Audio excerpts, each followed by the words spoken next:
명태균이 빵에 들어가고 나서 처음 입장을 냈는데 그게 바로 김소연을 해임시켰습니다. 그런데 이게 굉장히 의미가 있습니다. 바로 이 보도 때문입니다. 먼저 김 변호사는 조선일보와 통화에서 명씨 측으로부터 사임해달라는 요청이 있어 사임하게 된 것이라고 이유를 밝혔습니다.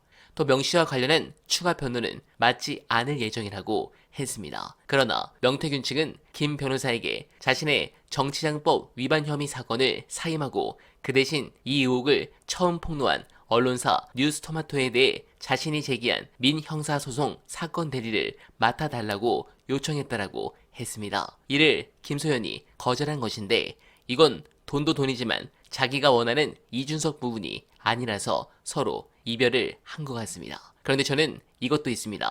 어제 명태폰이 제대로 털린 게 나왔는데 해당 건이 왜 중요한지 영상 보시고 이어가 보겠습니다. 자, 휴대전화를 새로 바꿔가지고 11월 말부터 사용을 했는데 네. 올해 1월 3일까지밖에 안 썼어. 그럼 실제로 한 달 쓴 겁니다. 왜 한 달 반밖에 안 쓴 휴대폰을 또 바꿨느냐? 1월 3일이 무슨 날이냐면 경남 선관위에서 네. 검찰로 수사 의뢰를 한 게 보도가 돼. 김영선이랑 그 주변에 지금 정치자금법 관련해서 문제 있다 이거. 네. 수사해라라고 보도가 나온 게 1월 3일이에요. 1월 3일 보도 나오니까 졌댔다.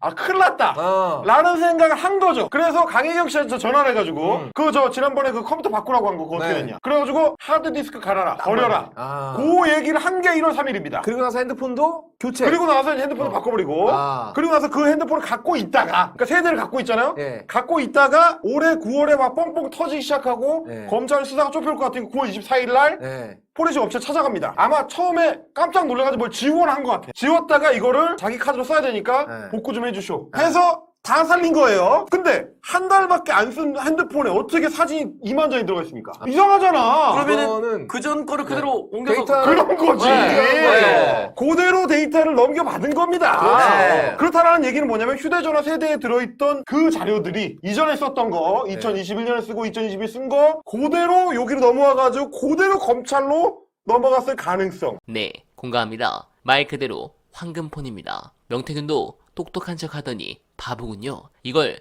포렌식 업체에서 복원하면 그 업체를 나중에 검찰이 당연히 털 텐데 어이가 없습니다.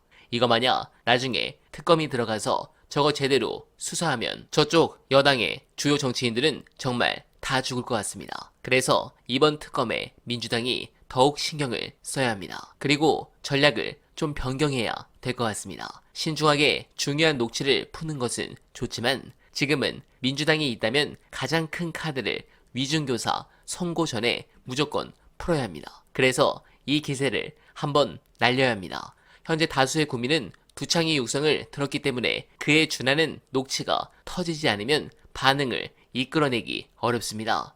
저들은 반드시 내년 안으로 대법원 판결까지 나도록 할 것입니다. 민주당이 지금처럼 살라미로 가는 건 11월 25일 이후에 해야 될 부분이지 이번 주는 아닙니다. 지금 현재 가장 중요한 것은 이재명 대표를 최대한 지키면서 이제는 윤석열 정권 퇴진에 있어 민주당이 눈치 보지 말고 모든 힘을 다해야 될 시기가 왔습니다. 저 법꾸라지들 때문에 정말 나라가 망할 수준까지 다가왔기 때문입니다. 현재 이재명 대표를 보면 너무나 마음이 아프면서도 한편으로 화가 납니다. 아무 도움을 줄 수 없다는 무력감에 지난 주말 힘들었지만 그래도 저 역시 댓글 하나라도 더 달고 더 열심히 밭을 갈겠습니다. 여러분들도 힘을 내시길 응원드리며 원활바는 오늘도 최선을 다하겠습니다. 여러분 고맙습니다.